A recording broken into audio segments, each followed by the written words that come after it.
Hello, ladies and gentlemen. Welcome back to 86.7 FM. You're with Polar. It's time to get icy with some smooth jazz.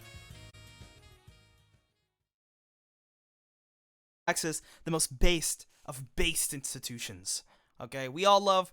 I know everyone loves to pay their tax rates. Okay, taxes go to fund some great things. Today we're going to be going over just the simple basics.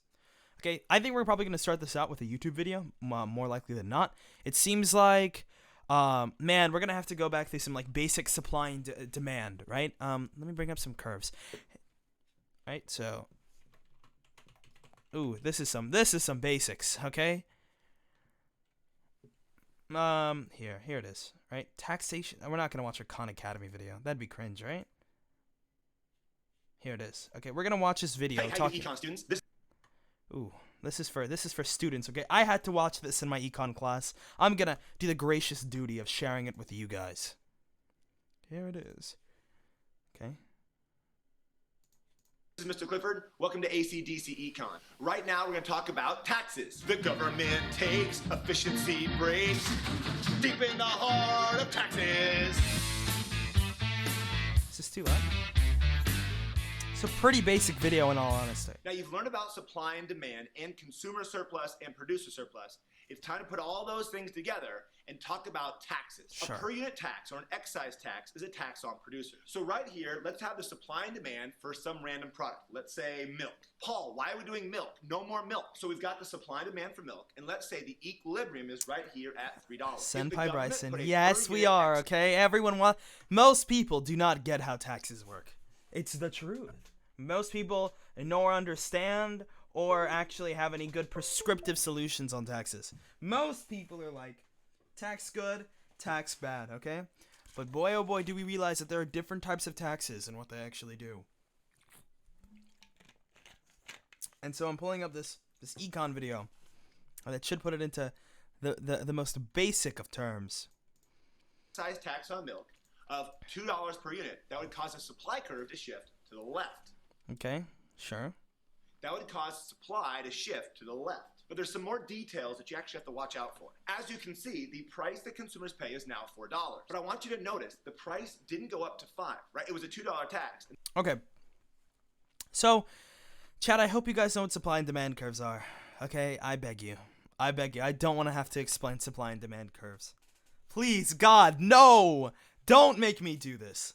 I'm not going to. I'm not even going to make that concession, right? So, one aspect of a supply and demand curve, right, is that it seems like taxes will end up shifting what is considered market equilibrium at that point. Not necessarily, not market would that be market equilibrium? Yes, it is shifting market equilibrium, therefore it's shifting the supply curve in this sense, right? So, if you guys don't know, okay, here. I'm going to try to do my best for this, right? So, initially, this is a supply and demand curve, right? They're inversely related, right? As demand increases, right, looks like supply tends to decrease, right? Quantity supply, right? Quantity demanded versus quantity supplied. Here's market equilibrium, right? The price that is which is paid when resources are being used most effectively, right? But a tax, right, increases the price, right, and shifts the supply curve in this sense, right? So, it tends to make things more expensive. So one very important aspect. I'm not explaining supply and demand. I'm sorry, I can't. Okay, I'm no professor. I'm no teacher. Okay, I can only try my best. One aspect of this, though, is that it looks like taxes tend to shift supply curves, right?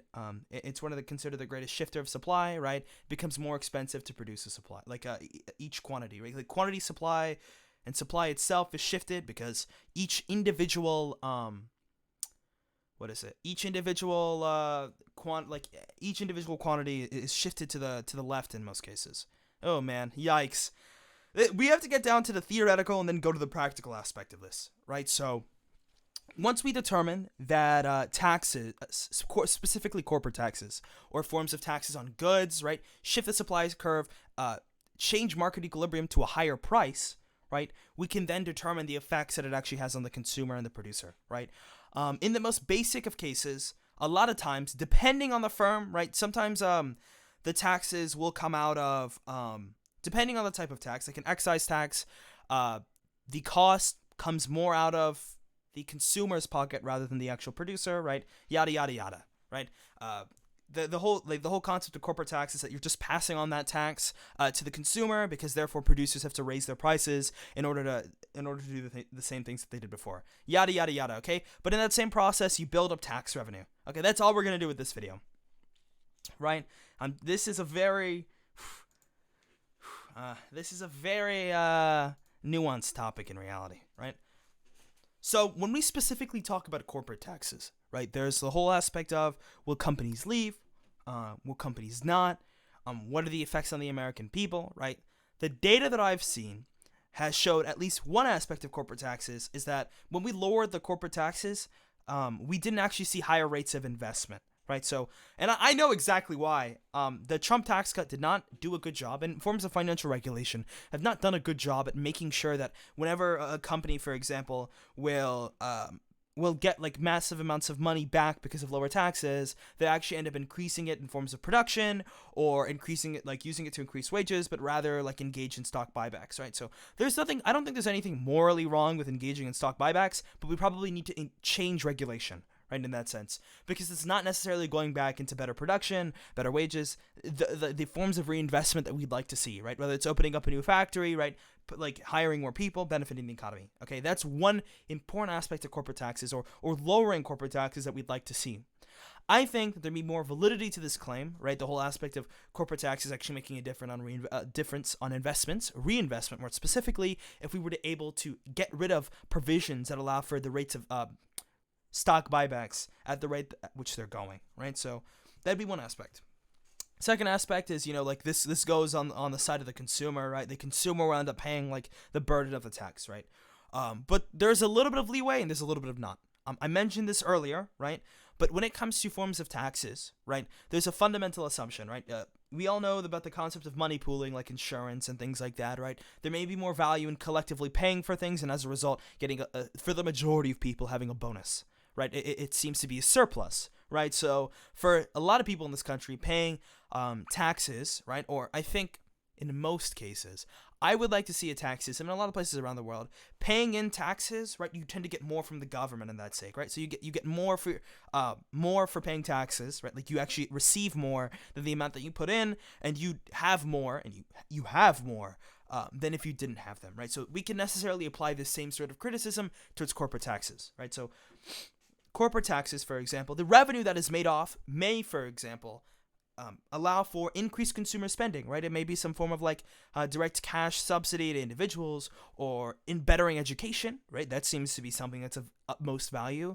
But when we do this, it may increase the amount of money that these new consumers have, right? So by taking tax revenue, we may invest it back into the people. Therefore, the people have opportunities where they have direct cash benefits, therefore indirectly increasing the consumer base of the firm, and therefore making them more money in the future, right? That'd be one aspect, but I think there's a diminishing return, right? To a certain extent, that works. 50% corporate taxes aren't probably gonna result in that, right? I don't think 2% corporate taxes are probably aren't the best way to do this. But that's why specifically looking at the effects of them is probably of utmost importance, right? Looking at which tax rates are effective rather than just engaging in forms of really basic rationalism. I think that's of utmost importance. Looking at whether these taxes and specific tax rates are of value, right? And we did that with the Trump tax cuts. We'll go over them in a minute, actually. Sometimes we assume that just cutting taxes, right, will result in increased growth, yada yada yada, this and this. But sometimes it doesn't seem to be the case, right? The type of taxes that you implement matter. Whether it's corporate taxes or personal income taxes, the results for each are very different. What's up? What's up, Ted? We're just going over taxes, okay? Very based. Hey, Polar, are you Trump or Biden supporter? I'm a Biden supporter, right? And we actually, this might be interesting. We'll also go over the Biden tax plan. I have to look at it, okay? I have to look at it because I actually looked at it and I was a little concerned, but there may be some aspects that may be able to relieve my concerns, right? So, personal income tax for a long time was considered the end all be all, right? We only thought about personal income taxes as the Republicans used to really work heavily on, right? So, by cutting top corporate tax rates, the growth is this, and this, right? It'll be great for the economy. Okay, rich people will invest, stuff like that, right? But what we actually saw is that just by cutting taxes, personal income taxes, that doesn't inherently mean anything, right? Especially for rich people, right? So, for example, if you just cut the taxes of the richest individuals in society, that doesn't inherently mean that you're going to see your growth, right? So even if they're investing in firms, right, that doesn't inherently mean anything if they don't have a strong consumer base, right? So the middle class, the lowest class in this country, they consume at higher rates compared to richer people, right? Like they have higher aggregate demand. They just have higher rates of demand. They have higher velocity of money, right? So when we put money in their hands, that's where it seems like a lot of the growth tends to come from. Hey, George Soros has taken Your streams are very informing. Hey, Keep thank being you, bro. Hey, I appreciate it. Okay, that's going direct. Hey, thank you. Okay, whoever you are, anonymous. I really appreciate you did this. This is gonna go directly to the PC. Better YouTube videos, better streams. All of it gone directly back into the streams, right? I'm not able to vote in November, but what ends up happening when it comes to, like, for example, just cutting like high tax rates, right, is that you don't even inherently see the gains that you want, right? Because if your most important consumers in your economy don't have the money to, absolutely useless what kind of investment that you're doing. Syllabic, okay, I have little to nothing to drink left. Yeah. Dragon Baron, you bring up a good point. We'll get to that as well.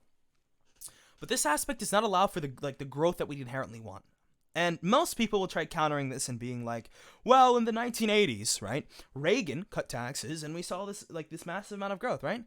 No, that's not actually what happened, right? Reagan's chief economist, who was a Harvard PhD, afterwards did a study, was it a case study in the sense of what factors actually resulted in the economic growth, right? It was one, either the military Keynesianism, right, expanding the growth of the military, meeting the loss in private spending, right? That would be in that aspect. 2, the tax cuts, so the whole aspect of trickle-down economics. And 3, the monetary policy of the Federal Reserve. When he actually did the study, he found out that the Federal Reserve's monetary policy was the thing that actually ended up creating the growth. I know, right? Pretty contrary to what we mostly understand in contemporary news and politics. It wasn't his tax plan. It was the whole aspect of the Fed, right? Fed is very important, okay? We'll get to that another day. I'm still trying to understand everything that it does, right? So in this sense, it's not cutting taxes for the richest individuals. It's mainly, you probably should be looking at, one, are the consumers of your economy able to actually engage in consumption, which makes up the majority of the economy, while also not putting production on the back end, right? Production is important. Investing in capital goods are just as important as investing in consumer goods. And I think, who was it? Dragon Baron brings up an excellent point. I'm talking a very important point when it comes to inequality, right? So when we think of income inequality is like, yeah, like Republicans will meme about it, be like, whatever, right? It doesn't really matter. You know, there's income inequality. There's always been it. It doesn't matter, right? But there are actual harmful aspects of this, right? So richer individuals having more and more money in the economy, right, isn't as good of a thing, right? They don't consume as higher rates at the higher rates of like poor individuals, right? They have lower velocity of money. So when you give them money, they're much more likely to save it, right, than poorer people who will immediately go buy things or immediately pay rent. Those things are really positive for the economy, right? And there are actually large macro bad things that happen, right? So, for example, the Federal Reserve, as a result of like massive forms of income inequality, actually, let me rephrase this. As forms of massive income inequality rise in society, right, aggregate demand lowers because the individuals with the money in their hands, right, and the people who actually have the ability to pay for things don't have money, right? They don't have the capital or the funds to like go buy food or go engage in rent. A lot of times it may be in the hands of the richest individuals who are saving, right? So they're not consuming, and the demand just isn't there for the products and goods that were once there before if they didn't have these high rates of like income inequality, right? So as a result, the Fed thinks that like, hey, we have to spur demand, right? So what the Fed ends up doing is they end up lowering interest rates as a way to spur demand, right? But as we've seen since 2000, right, the Fed is getting close to near 0% interest when it comes to loans, right? Encouraging banks to engage in these forms of loans. what we're actually going to see, we're getting to the point where income inequality is so bad and demand in our country is so fucked up, and people who probably consume the most and need the money the most, are probably the most effective with it, don't have the money that they need, that the Fed will have little to nothing to do if we get into a recession where demand is already at an all-time low. It will ruin the economy, right? That is one aspect that really matters. The Fed will have little to nothing to do. We have QE at this point, right? But one of the major aspects of the Fed is lowering inflation, lowering interest rates in order to spur demand. And if we can't do that anymore, that is one of the most powerful tools that the Federal Reserve has. That is of utmost importance. I'll actually link something about it, right? And we can specifically look at how deregulation affects that more specifically. When we look at income inequality, right? So one, we've already established how taxes and the type of taxes really affect how they affect, right, like society, the type of the tax affecting the economy, right? How these certain forms of taxes can affect income inequality, how income inequality is therefore bad for the economy and the Fed can't respond. And I think next we'll get to what are some things that cause income inequality other than taxes, right? So one aspect of this is certain forms of deregulation, right? So financial deregulation is one aspect of government action or government inaction, to be more specific, that actually has an effect on income inequality. There were studies that looked at OECD countries, right? So I think the major ones were the UK, Japan, and the US, and I'll link this after, and I'll add it to my Discord. It's actually just sitting in my Discord. There's an amazing source on this that specifically looks at how financial sector deregulation increases income inequality. Therefore, we can say that financial deregulation leads to income inequality.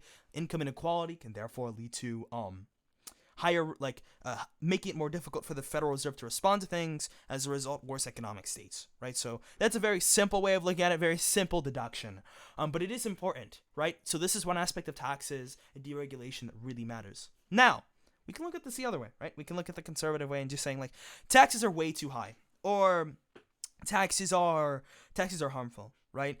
And we can look at two examples of this, right? We can look at the Trump tax plans. And I'll bring this up, actually. I have an amazing source on this, okay, guys?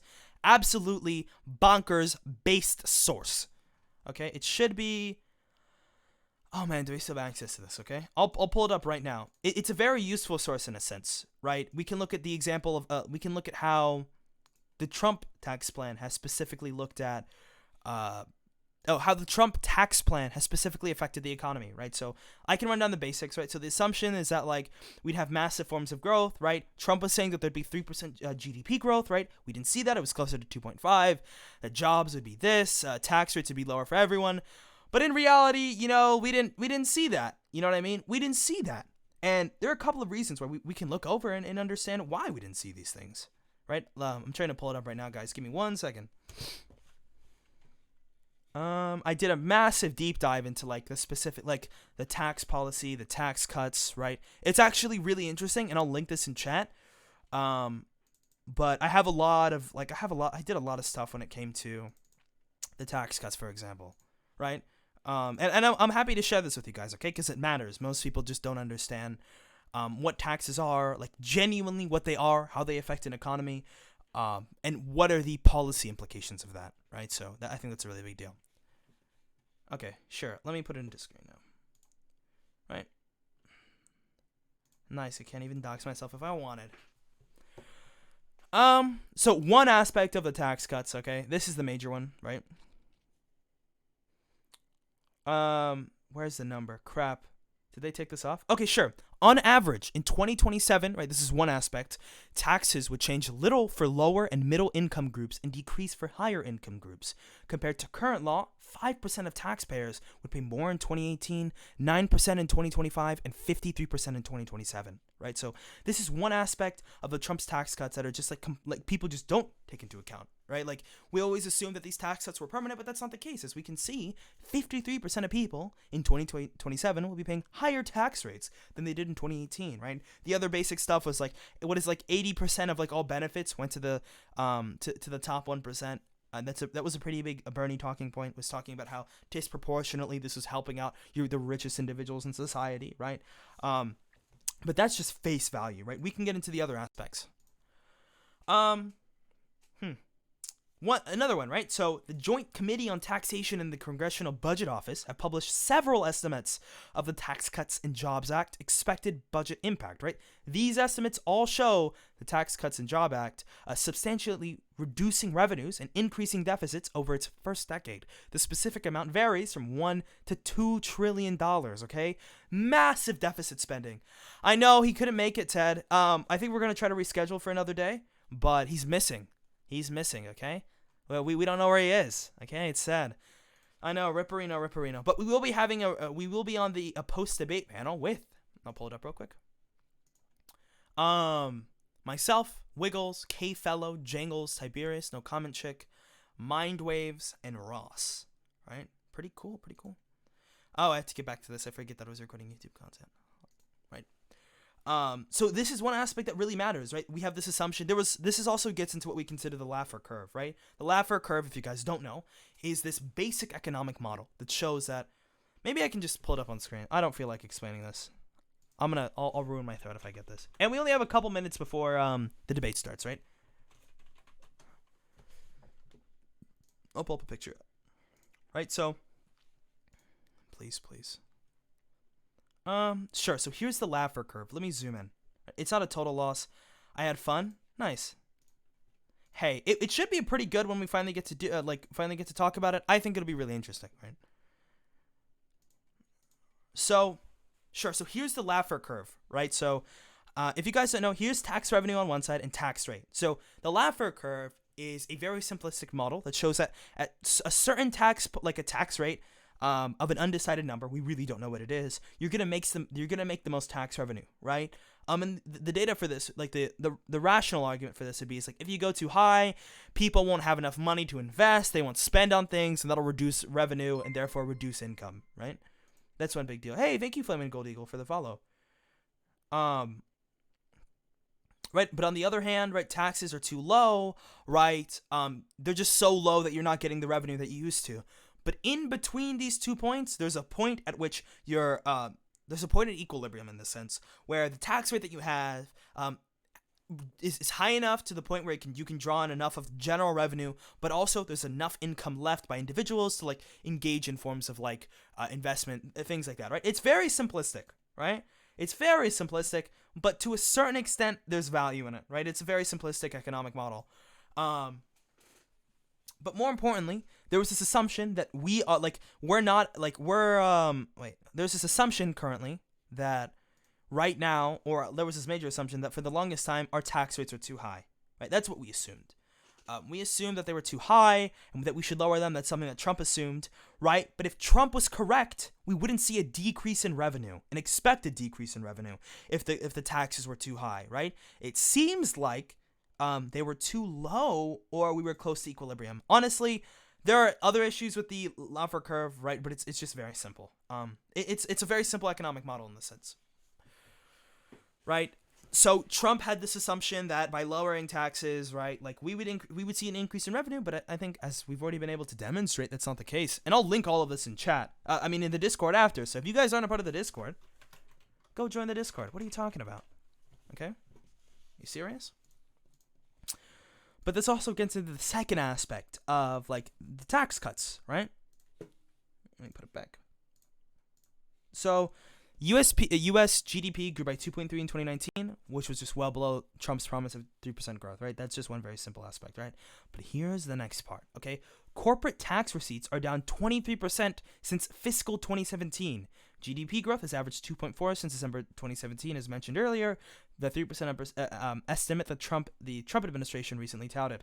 The National Association of Business Economics released a survey earlier this year, finding that an overwhelming majority of U.S. businesses, or 84%, didn't speed up their hiring or invest more as a result of the Republican tax cuts, right? So this kind of disproves this whole aspect of, did not mean to do that. It kind of disproves this whole aspect of, those tax rates, that they were great, okay? So those tax cuts, they were great. They did this, and this. In reality, they didn't do that. And to sum it up, they didn't have the GDP growth that they wanted. They increased deficits. They didn't actually, for the majority of businesses, increase forms of hiring or investing. And lastly, it didn't actually increase tax revenue, right? This is a very basic aspect, right? But here is where we can get into the more nuanced topic. We can look at the Biden tax plan. Which I don't know, guys. I've looked into this and I was kind of saddened. Okay, I was kind of sad. I'll pull it up right now. Right. Sure. There was the Tax Foundation did something really interesting on this. All right. Here. Okay. Key findings. Okay. So this was released on October 22nd. Details and analysis of Democratic presidential nominee Joe Biden's tax plan. I'll give it to everyone in chat, and I'll link everything else in Discord as well. But for now, I'll just link that initially, right?